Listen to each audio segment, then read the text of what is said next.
மறுநாள் காலை கொடைக்கானல் ஏரியை சுற்றி பார்ப்பதற்காக இருவரும் கிளம்பினர். அதிகாலை பனிப்பொழிவு இன்னும் முழுமையாக விலகியிருக்கவில்லை. ஆமோ, ஒரு அழகான பாரம்பரிய தாவணி உடையில் வந்திருக்க கோகுலின் கண்கள் அவளை தவிர வேறு எதையும் பார்க்க மறுத்தன. ஏற்கனவே இங்க குளிர் அதிகமாமோ, இதில் நீ இப்படி தேவதை மாதிரி வந்து என் நெஞ்சில் இன்னும் சூட்டை கிளப்பணுமா? ஆமோ, தன் தாவணி முந்தானியை சரி செய்தபடி, உங்களுக்கு எப்பவும் இதே பேச்சு தான். சுற்றி இருக்கிற இயற்கையை பாருங்க கோகுல், எவ்வளவு அழகா இருக்கு. இயற்கை என்னடி இயற்கை, அதை விட 1000 மடங்கு பேரழகு. என் முன்னாடி நிற்கும்போது எனக்கு வேற எதுவும் கண்ணுக்கு தெரியல. திடீரென்று பலத்த காற்று வீச ஆமாவின் தாவணி முந்தானி சரிந்து காற்றில் பறந்தது. அவள் பதற்றத்துடன் அதை சரி செய்ய முயல கோகுல் சட்டென்று அவளுக்கு முன்னால் நின்று காற்றை மறைத்தபடி அவளது முந்தானியை பற்றினான். அவளது இடுப்பு வளைவில் அவனது கை விரல்கள் தற்செயலாக பட்ட கணத்தில் ஆமோ சிலிர்த்து போனாள். பாத்தியா, காத்துக்கும் உன் மேல ஒரு கண் இருக்கு. ஆனா இந்த கோகுல் இருக்கும்போது வேற யாருக்கும் இங்கே இடமில்லை. ஆமோ, அவன் கண்களை நேருக்கு நேர் சந்தித்து நாணத்துடன், காற்றை கூட இவ்வளவு பொறாமையோடு பார்க்குறவங்கள என்ன பண்ணலாம் கோகுல்? விடுங்க, யாராவது பார்க்க போறாங்க. என் பொண்டாட்டிக்கு ஆடை சரி செய்கிற உரிமை எனக்கு மட்டும்தான் இருக்கு. அவன் மிகுந்த அக்கறையோடு அவளது ஆடையை சரி செய்து அவளது நெற்றியில் ஒரு மெல்லிய முத்தத்தை பதித்தான். அந்த பனிப்பொழிவிலும் அவளது முகம் வெட்கத்தால் சிவந்து தகித்தது. ஏரியை வலம் வந்த பின் சாலையோரம் இருந்த ஒரு சிறிய கடையில் சுட சுட மிளகாய் பஜ்ஜியும் இஞ்சி டீயும் போடுவதை பார்த்து ஆமாவின் கண்கள் பிரகாசித்தன. கோகுல், எனக்கு இந்த மிளகாய் பஜ்ஜி வேணும். இந்த குளிருக்கு அதுக்கும் செம்மையா இருக்கும். வேண்டாம் அம்மோ, இந்த ரோட்டோர கடை சாப்பாடு உனக்கு ஒத்துக்காது. வயிறு வலிச்சா அப்புறம் கஷ்டப்படுவேன். நாம் நல்ல ஹோட்டலுக்கு போய் சாப்பிடலாம். ஆமாம் உதட்டை பிதுக்கி செல்லமாக கெஞ்சி, ப்ளீஸ் கோகுல், ஒரே ஒரு பஜ்ஜி மட்டும்தான். உங்கள் கூட சேர்ந்து சாப்பிட்டா எனக்கு எதுவும் ஆகாது, ப்ளீஸ். அவள் அப்படி செல்லமாக கொஞ்சுவதை கண்ட பின் கோகுலால் எப்படி மறுக்க முடியும்? சரி, ஒரே ஒரு கண்டிஷன், நான் தான் ஊட்டி விடுவேன் என்றான். பஜ்ஜி வந்ததும் கோகுல் அதை சிறிய துண்டுகளாக உடைத்து ஆற்றி ஆமாவின் வாய் அருகே கொண்டு சென்றான். ஆமா அதை ஆசையாய் கடித்தாள். ஆனால் அது நினைத்ததை விட காரமாக இருக்கவே அவளது கண்களில் தண்ணீர் முட்டியது. அம்மாடியும் ரொம்ப காரம் கோகுல், நாக்கே எரியுது. பாத்தியா, நான் சொன்ன கேட்க மாட்டியே என்று பதறியவன் சட்டென்று தான் குடித்து கொண்டிருந்த சூடான இஞ்சி டீயை அவளுக்கு ஊட்டினான். பின்னர் அவளது காரத்தை தணிக்க எல்லோரும் பார்த்து கொண்டிருக்கிறார்கள் என்பதையும் மறந்து அவளது இதழ்களில் தன் இதழை அழுந்த பதித்தான். ஆமோ அதிர்ச்சியிலும் ஆச்சரியத்திலும் விலகி, கோகுல், என்ன பண்றீங்க நடு ரோட்ல? காரம் போச்சா இல்லையா? என் பொண்டாட்டிக்கு நாக்கு எரிஞ்சா அதை தீக்க இந்த கோகுல் தானே மருந்து கொடுக்குறோம். இப்போ காரம் போயிருக்கும் பாரு என்று கண் சிமிட்டி நகைச்சுவையாக கூறினான். ஆமோ அவனது மார்பில் செல்லமாக குத்தினாள். பிறகு அறைக்கு திரும்பியதும் ஆமோ மிகவும் சோர்ந்து கட்டிலில் விழுந்தாள். கோகுல் அவளது காலணிகளை கலற்றி விட்டுவிட்டு அவளது பாதங்களை மென்மையாக பிடித்து விட்டான். நீங்க ஏன் இவ்வளவு என் மேல அக்கறை காட்டுறீங்க? சில சமயம் எனக்கு அழகியே வந்துடும் போல இருக்கு. அழகியா? உன்னை அழ வைக்கவா இந்த 2 மாத பயணத்தை கூட்டிட்டு வந்திருக்கேன்? நீ என் சரி பாதி அம்மோ. உன் கால் வலிச்சா அது என் மனசு வலிக்கும். சரி, இப்போ ஒரு சின்ன விளையாட்டு விளையாடலாமா? என்ன விளையாட்டு? தலையான சண்டை என்று சொல்லிக்கொண்டே ஒரு தலையணையால் அவளை மெல்ல அடித்தான். ஓ, அப்படியா சங்கதி, இருங்க வரேன் என்று அவளும் ஒரு தலையணையை எடுத்து அவனை தாக்கினாள். இருவரும் கட்டிலில் உருண்டு பிறண்டு சண்டை போட்டனர். அந்த போரின் முடிவில் கோகுல் அவளை தன் உடம்பின் கீழே கொண்டு வந்து அவளது 2 கைகளையும் தலைக்கு மேலே பிடித்து கொண்டான். இருவரின் மூச்சும் பலமாக இடித்தது.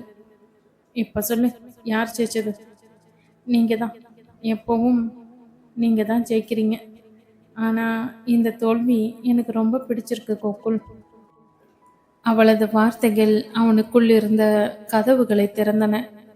அவளது முகத்தில் இருந்த கூந்தலை தன் வாயால் ஒதுக்கியவன் அவளது இதழ்களை ஆழமாக நீண்ட நேரம் பருகத் தொடங்கினான்.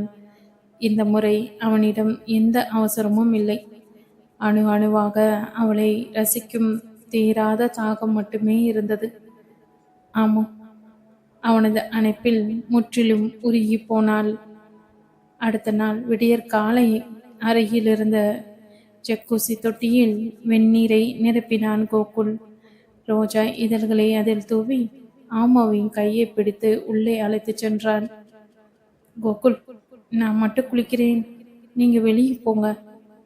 இந்த 2 மாசத்துல வெளியே போங்கிற வார்த்தையை மட்டும் நீ பயன்படுத்தவே கூடாது ஆமோ. நாம இப்போ ஒன்று. அவன் அவளோட அந்த வெந்நீர் தொட்டிக்குள் இறங்கினான். வெந்நீரில் ஆவி பறக்க நனைந்த உடலை தன் கைகளால் ஏந்தினான்.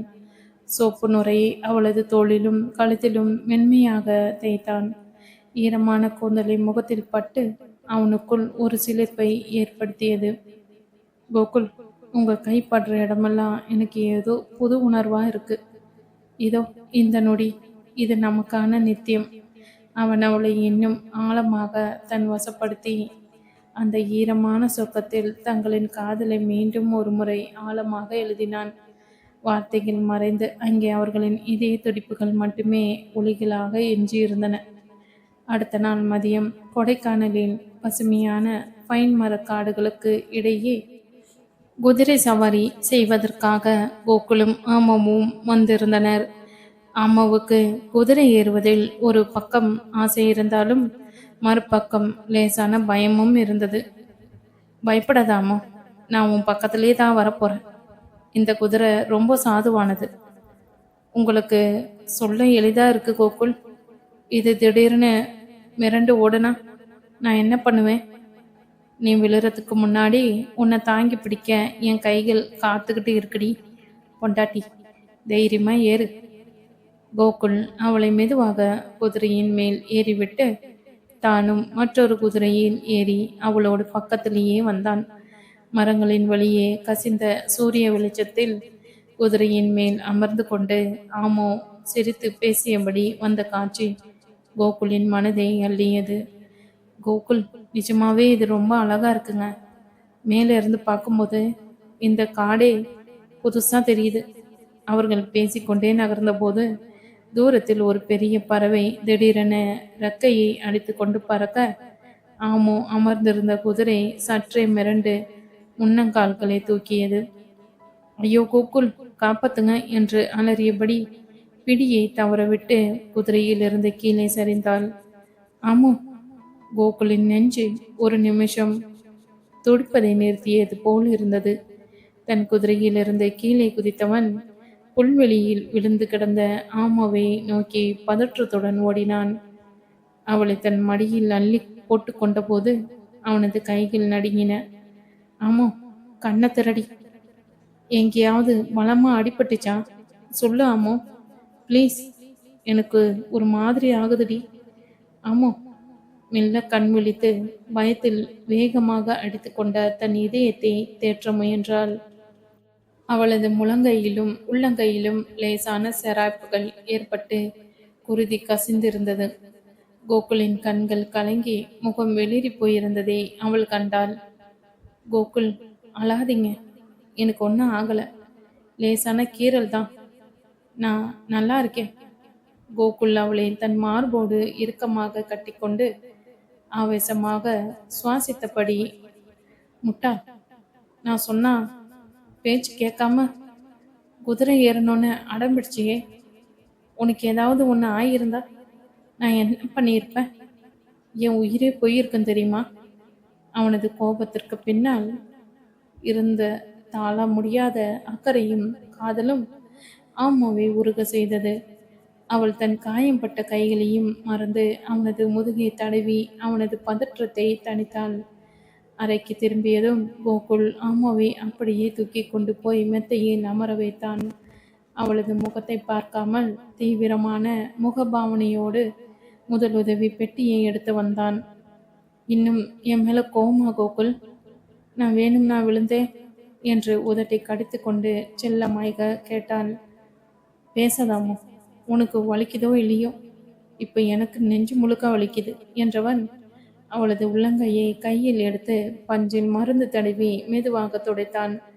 மருந்தின் வீரியம் பட்டதும் ஆமோ என்று லேசாக முணுமுணுத்து அவனது கையை பற்றினாள். வலிக்குதா?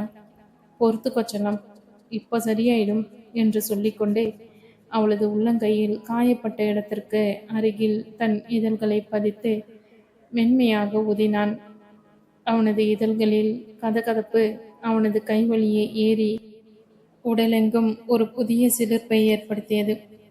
கோகுல், மருந்தை விட உங்க முத்தம் சீக்கிரமே வலியை குறைச்சிடுச்சு.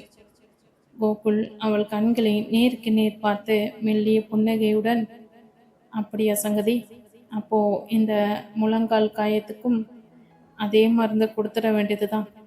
அவன் அவளது சற்றே விலக்கி இருந்த சிராய்ப்பை துடைத்துவிட்டு அங்கும் ஆழமாக தன் இதழ்களை பதித்தான். அந்த படுக்கை அறையில் அமைதியில் அவளது காயத்தை தீர்க்கும் மருந்தாக அவனது காதலின் ஸ்பரிசம் மாறியது. ஆமோ அவனது தலையை கோதிவிட்டு அவனது நெற்றியில் தன் முத்தத்தை தந்தாள். சண்டை மெல்ல மறைந்து அங்கே மீண்டும் காதல் குடியேறியது. மாலையில் ஆமோவின் காயம் குணமடைந்ததை உறுதி செய்த பின் கோகுல் அவளை வெளியே அழைத்துச் செல்ல விரும்பினான். ஆனால் இந்த முறை எந்த சாகசமும் இன்றி அமைதியான ஒரு இடத்திற்கு அழைத்துச் சென்றான். இன்னைக்கு நாம ரொம்ப தூரம் நடக்க போறதில்ல. இதோ இந்த உள்ளூர் சந்தையில உனக்கு என்ன வேணுமோ அதை மட்டும் வாங்கிக்கலாம். எனக்கு எதுவும் வேண்டாம் கோகுல். உங்க கூட இப்படி கைகோத்து நடப்பதே போதும். இருவரும் சந்தையின் வழியே நடந்தபோது அங்கிருந்த பல வண்ணமயமான கைவினை பொருட்கள் ஆமோவை கவர்ந்தன. ஒரு கடையில் மரத்தால் செய்யப்பட்ட அழகிய ஜோடி பறவைகள் விற்கப்படுவதைக் கண்டு அவள் நின்றாள். கோகுல், இத பாருங்களேன். இந்த 2 பறவைகளும் அப்படியே நம்மள மாதிரியே இருக்குல்ல. நிஜமாவே தான். ஆனா அந்த ஆண் பறவைக்கு கோபம் வராது போல. என் பொண்டாட்டி பண்ற சேட்டைக்கு எனக்கு வர கோபம் இருக்கே என்று அவன் கிண்டல் செய்தான். ஓ, நான் சேட்டை பண்றேனா? அப்போ இந்த பறவை உங்களுக்கு வேண்டாம், போங்க என்று அவள் கையை எடுக்க முயல கோகுல் அவளது கையை இன்னும் இறுக்கமாக பற்றி கொண்டான். இந்த பறவையை நாம வாங்குறோம். நம்ம வீட்டு வரவேற்பு அறையில இதை நம்ம தேனிலவோட நினைவா இருக்கும். அவன் அதை வாங்கி அவளிடம் கொடுத்தான். பக்கத்தில் இருந்த ஒரு சிறிய கடையில் சுட சுட வாசனை வீசிய ஏலக்காய் தேநீரை வாங்கி ஒரே கோப்பையில் இருவரும் மாறி மாறி பருகினர். குளிர்காற்றில் அந்த ஒற்றை கோப்பை தேநீர் அவர்களின் கைகளுக்கும் மனதுக்கும் ஒரு பிரிக்க முடியாத நெருக்கத்தை தந்தது. இரவு அறைக்கு திரும்பிய போது பனிப்பொழிவு மிக தீவிரமாக இருந்தது. அறையின் ஜன்னல்கள் வழியே பனிப்படலம் படர்ந்திருக்க உள்ளே ஹீட்டரில் கதகதப்பு மட்டுமே நிலவியது. அம்மு தன் ஈர கூந்தலை துடைத்து கொண்டிருந்தாள். அம்மு, இங்க வா என்று படுக்கையிலிருந்து அவளை அழைத்தான். அம்மு மெதுவாக நடந்து அவன் அருகில் வந்ததும் கோகுல் அவளது கையை பிடித்து தன் பக்கமாக இழுத்தான். அவளது நனைந்த கூந்தலின் வாசனை அவனை முற்றிலும் சுழற்றி அடித்தது. கோகுல், காயம் இருக்கு பார்த்து என்று அவள் மெல்ல முணுமுணுத்தாள். காயம்பட்ட இடத்தை நான் பத்திரமா பார்த்துப்பேன் அம்மோ. ஆனா இந்த ராத்திரி நமக்கானது. பகல்ல என் நெஞ்ச பதற வச்சதுக்கு நீ இப்போ எனக்கு பரிகாரம் செய்யணும். அவன் அவளது இதழ்களை நோக்கி தன் முகத்தை கொண்டு சென்றான். அவளது மூச்சுக்காற்று அவனது உதடுகளில் மோதியதும் மன்மத கலைக்கு பாஷை இல்லை என்பதை உணர்ந்தவர்களாய் இருவரும் அந்த இரவின் ஆழத்தில் மூழ்கத் தொடங்கினர். கோகுல், உங்க அன்பு என்னை அணு அணுவா கரைக்குதுங்க. நான் முழுசா உங்ககிட்ட தோத்துட்டேன். இதுல தோற்பதும் ஜெயிப்பதுன்னு எதுவும் இல்லாமோ நாம 2 பேரும் ஒரு புள்ளியில இணையிற தருணம் இது. அவன் அவளது இதழ்களில் தன் நீண்ட நேர முத்தத்தை பதித்தான். அந்த முத்தத்தில் அவசரமில்லை, மாறாக அவளது ஒவ்வொரு அசைவையும் ரசிக்கும் தீராத தாகம் இருந்தது. அவளது காயம்பட்ட கரங்களை மென்மையாக பற்றி கொண்டு அவளது மென்மையான மேனியை தன் அணைப்பால் போத்தினான். அந்த மார்கழி இரவின் குளிர்ச்சி அவர்களின் தாம்பத்தியத்தின் வெப்பத்திற்கு முன்னால் மண்டியிட்டது. அணு அணுவாக அவளை ரசித்த கோகுலின் அணைப்பில் ஆமோ தன் உலகத்தையே மறந்து அவனோடு சங்கமித்தாள். மறுநாள் காலை கொடைக்கானல் ஒட்டுமொத்தமாக வெண்பனியால் மூடப்பட்டு இருந்தது. அறைக்குள்ளும் அந்த சில்லென்ற குளிர் லேசாக ஊடுருவி இருக்க, ஆமோ கோகுலின் நெஞ்சோடு ஒட்டி அவனது உடலில் கதகதப்பில் தன்னை முழுமையாக புதைத்து கொண்டிருந்தாள். கோகுல் அவளது தோள்களை இன்னும் இறுக்கமாக வளைத்து உறக்கம் கலைந்த குரலில், ஆமோ, இன்னும் தூங்குறியா செல்லம்? மணி 8 போகுது. இன்னைக்கு பார்க்க வேண்டிய இடங்கள் நிறைய இருக்கு. ஆமோ, அவனது மார்பில் முகம் புதைத்தபடியே அவனது இடையை சுற்றியிருந்த கைகளை இன்னும் இறுக்கி, இன்னைக்கு நாம எங்கேயும் போக வேண்டாம் கோகுல். இந்த பனிக்குள்ள உங்க அணைப்புக்குள்ளேயே நான் உறைஞ்சு போயிடணும் போல இருக்கு. என்னை எழுப்பாதீங்க. கோகுல் அவளது செல்ல சினுங்களைக் கண்டு மெல்ல சிரித்து அவளது காதோரம் தன் இதழ்களை பதித்து, அப்படியா சங்கதி? என் பொண்டாட்டிக்கு இன்னைக்கு படுக்கையை விட்டு எழ மனசு இல்லையா? அப்போ இந்த கோகுலுக்கும் இன்னைக்கு வேற எந்த வேலையும் இல்லை. இங்கேயே உன்னை இப்படியே அணு அணுவா ரசிச்சுக்கிட்டே இருக்க வேண்டியதுதான். அவன் தன் முகத்தை அவளது கழுத்து வளைவில் புதைக்க ஆமாவிற்குள் ஒரு மெல்லிய சிலிர்ப்பு ஓடியது. கோகுல், குத்துதுங்க உங்க தாடி. என் கழுத்துல பட்டு என்னவோ செய்து விடுங்க என்று நெளிந்தாள். விட முடியாதடி, இப்ப பாரு என்று அவளது முகத்தை தன் பக்கம் திருப்பி அவளது தவிப்பான இதழ்களில் தன் இதழை ஆழ பதித்தான். மதிய உணர்வுக்காக வெளியில் செல்ல வேண்டாம் என்று இருவரும் முடிவெடுத்தனர்.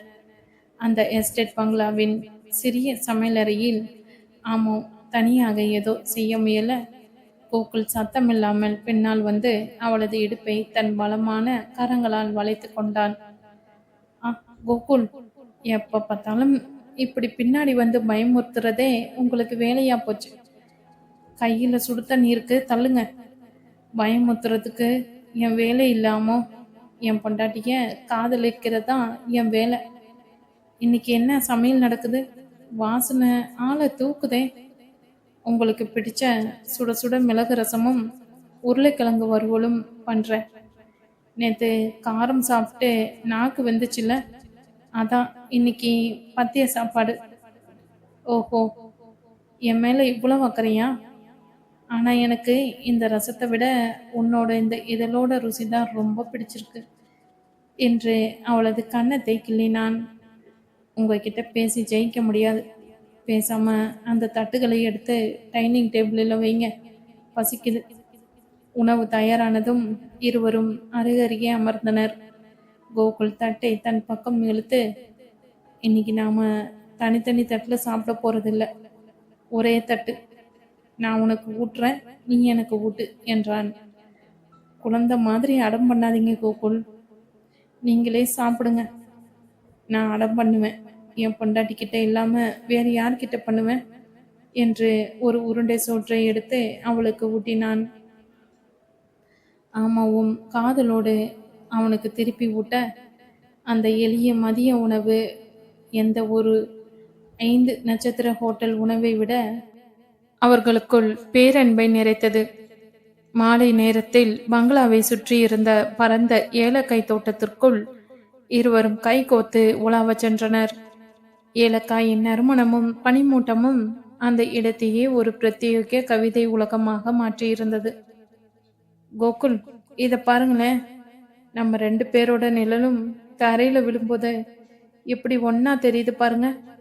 நம்ம 2 பேரா நடந்து போறோம். ஆனா நிழல் ஒண்ணா இருக்கு. நிழல் மட்டும் இல்ல அம்மோ, நம்ம நிஜமும் ஒண்ணுதான். இந்த 2 மாத ஹனிமூன் பயணம் நமக்கு கிடைத்த ஒரு வரம். உலகத்துல வேற எந்த சத்தமும் இல்லாம உன் குரல மட்டும் நான் கேட்க முடியுது பாரு. இத விட எனக்கு வேற என்ன வேணும்? ஆமோ, அவனது தோளில் தன் தலையை சாய்த்து கைகளை இறுக்கமாக பற்றிக்கொண்டு, எனக்கும் அப்படித்தான் கோகுல். கல்யாணத்துக்கு முன்னாடி எனக்குள்ள நிறைய பயம் இருந்தது. ஆனா உங்க கூட இந்த ஒவ்வொரு நொடியும் கழிக்கும் போதும் நான் எவ்வளவு பாதுகாப்பா இருக்கேன்னு புரியுது. கோகுல் அவளது தலையில் முத்தமிட்டு, உன்னை எந்த குறையும் இல்லாம ஒரு குழந்தைய போல பாத்துக்கிறது தான் என் வாழ்நாள் லட்சியமே ஆமோ. உனக்கு ஒரு சின்ன கீறல் விழுந்தா கூட இந்த கோகுல் தாங்க மாட்டா. தோட்டத்து ஊழியர்கள் யாரும் இல்லாத அந்த பாதையின் திருப்பத்தில் கோகுல் அவளை ஒரு மரத்தின் மறைவிற்கு இழுத்து அவளது கூந்தலை ஒதுக்கி அவளது நெற்றியிலும் கண்களிலும் மூக்கின் நுனியிலும் தன் காதலின் முத்திரைகளை தொடர்ச்சியாக பதித்தான். ஆமோ, அவனது நெஞ்சின் சூட்டில் அப்படியே உருகி போனாள். இரவு நேரத்து பனிப்பொழிவு ஜன்னலுக்கு வெளியே தீவிரமாக்கி கொண்டிருக்க அறைக்குள் விளக்குகள் அணைக்கப்பட்டு மெழுகுவத்தியின் மெல்லிய வெளிச்சம் மட்டும் ஆடிக்கொண்டு இருந்தது. ஆமோ படுக்கையில் அமர்ந்து ஏதோ ஒரு நாவலை படித்து கொண்டிருந்தாள். கோகுல் அவள் கையில் இருந்த புத்தகத்தை பிடுங்கி ஓரமாக வைத்துவிட்டு, புத்தகம் படிக்கிறதை விட சுவாரஸ்யமான ஒரு நாவல் உன் முன்னாடி இருக்கும்போது உனக்கு வேற என்ன தேடல் வேண்டி கிடக்க ஆமோ? கோகுல், அது ஒரு நல்ல கதைங்க. இன்னும் 2 பக்கம்தான் இருக்கு. படிக்க விடுங்களே என்று புத்தகத்தை வாங்க முயன்றாள். முடியாது. அவளது கைகளை பற்றி அவளை மெத்தையில் மெதுவாக சாய்த்தான். ஆமோ அவனது கண்களில் தீவிரத்தைக் கண்டு லேசான நடுக்கத்தோடு, கோகுல், உங்க பார்வை இன்னைக்கு ஏனோ ரொம்ப அழகா இருக்கு.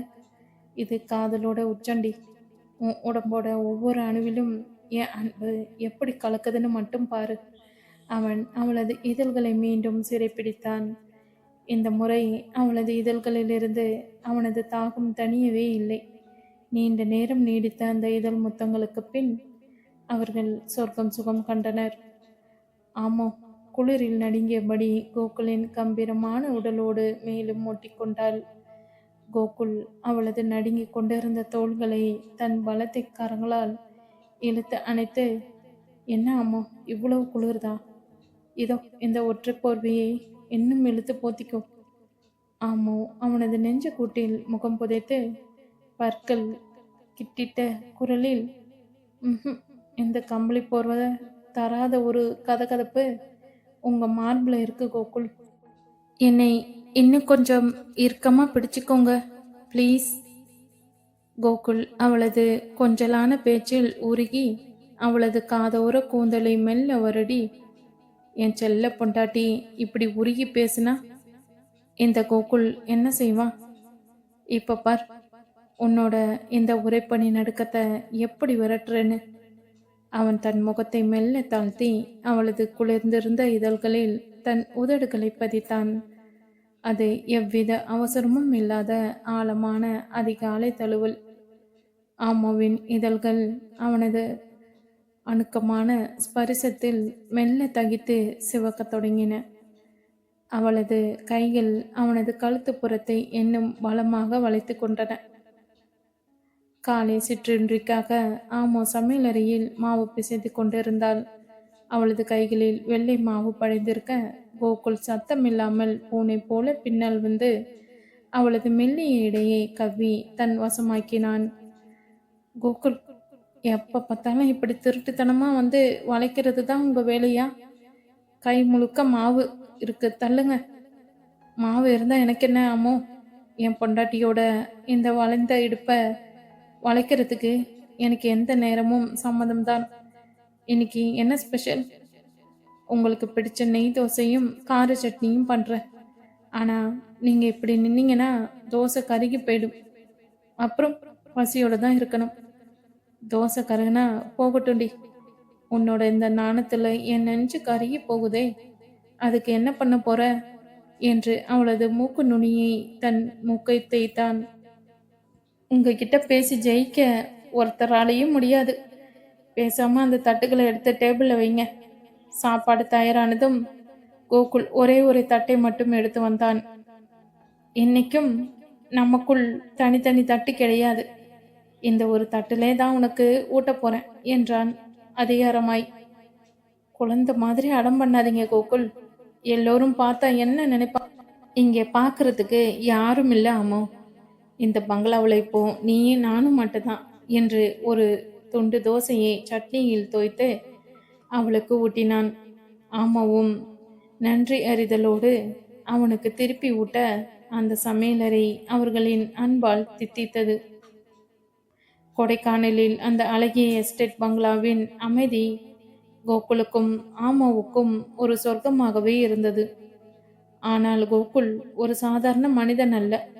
சட்டம் ஒழுங்கை தன் கைகளில் வைத்திருக்கும் ஒரு கண்டிப்பான IAS அதிகாரி.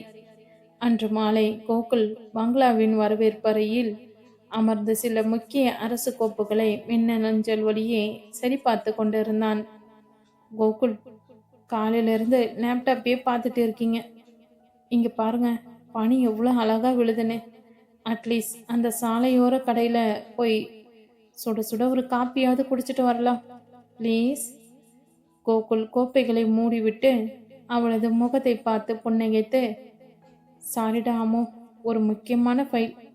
சரி, நீ போய் கிளம்பு. நான் இதோ இந்த மெயிலை மட்டும் அனுப்பிட்டு 5 நிமிஷத்துல கார் சவியோடு வரேன், சரியா? அப்படியே நம்ம வெளியே போய் சாப்பிட்டுட்டு வந்துடலாம். ஓகே, நான் அந்த பூத்தோட்டம் வரைக்கும் மெல்ல நடந்து போகிறேன். நீங்கள் கார் எடுத்துட்டு அப்படியே அங்கே வந்துடுங்க என்று சொல்லிவிட்டு தன் சால்வையை அணைத்தபடி வெளியே சென்றாள். அவள் வெளியே சென்று சரியாக 10 நிமிடங்கள் இருக்கும். கோகுல் தன் மடிக்கணினியை மூடிவிட்டு கார் சாவியை எடுத்துக்கொண்டு வெளியே வந்தான். தோட்டத்தில் ஆமோ இல்லை. ஆமோ, எங்க இருக்கடி? கார் எடுத்தாச்சு, வா என்று சத்தமாக கூப்பிட்டான். எந்த பதிலும் இல்லை. பனிப்புகை இன்னமும் அடர்த்தியாக தொடங்கியது. கோகுல் மெல்ல சாலைக்குள் வந்து பார்த்தான். அங்கே ஆமோவின் காலணி ஒன்று மட்டும் தரையில் கிடந்தது. அருகில் ஒரு காரின் டயர் தடங்கள் ஆழமாக பதிந்திருந்தன. கோகுலின் இதயம் சட்டென்று ஒரு கணம் நின்று துடித்தது. அவனது IAS மூளை உடனடியாக ஏதோ விபரீதம் நடந்துவிட்டதை உணர்ந்தது. கோகுல் பதற்றத்துடன் அந்த சாலை எங்கும் ஓடினான். ஆமோ, ஆமோ என்று அவனது தொண்டை கிளிய கத்தினான். அவனது கம்பீரமான குரல் அந்த மலை பள்ளத்தாக்கில் எதிரொலித்து அடங்கியதே தவிர அவனது மனைவியின் குரல் அவனுக்கு கேட்கவில்லை. அருகில் உள்ள வேலையாட்களிடமும் கேட்டான். எந்த பதிலும் இல்லை.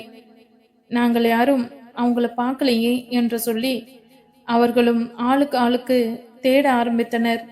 எந்த பலனும் இல்லாமல் போக அவன் உடனடியாக தன் அலைபேசியை எடுத்து காவல் கண்காணிப்பாளருக்கு நேரடியாக அழைத்தான். எஸ்பி, நான் கோகுல் IAS பேசுகிறேன். கொடைக்கானல் லேக் ரோடு எஸ்டேட் பங்களாவுக்கு முன்னாடி என் ஒய்ஃப் ஆமாவை யாரோ கடத்தியிருக்காங்க. ஆமாம், இப்போதான் 10 நிமிஷத்துக்குள்ள உடனடியாக கொடைக்கானலோட எல்லா செக் போஸ்டையும் லாக் பண்ணுங்க. ஒவ்வொரு காரையும் சல்லடை போட்டு தேடணும். அவனது குரலில் ஒரு IAS அதிகாரியின் அதிகாரமும் கட்டளையும் இருந்தது. ஆனால் போனை வைத்து அடுத்த நொடி அவன் ஒரு சாதாரண கணவனாக உடைந்து போனான். தரையில் கிடந்த ஆமாவின் ஒற்றை காலணியை கையில் எடுத்து தன் நெஞ்சோடு அணைத்து கொண்டான். ஆமா, எங்கடி இருக்க? உனக்கு ஒரு சின்ன கீறல் விழுந்தா கூட என்னால தாங்க முடியாதுன்னு தெரியுமில்ல. யார் உன்னை தொட்டது? என் கையில அவனுங்க சிக்கட்டும். அவனுங்களுக்கு நான் யாருன்னு காட்டுறேன். இந்த கோகுல் IASோட மனைவியை தொட்டா என்ன கதினே அவங்க ஜென்மத்துக்கும் நினைச்சு அழுகணும் என்று ஆத்திரத்திலும் பயத்திலும் அவனது கண்கள் சிவந்து கண்ணீர் கசிந்தது.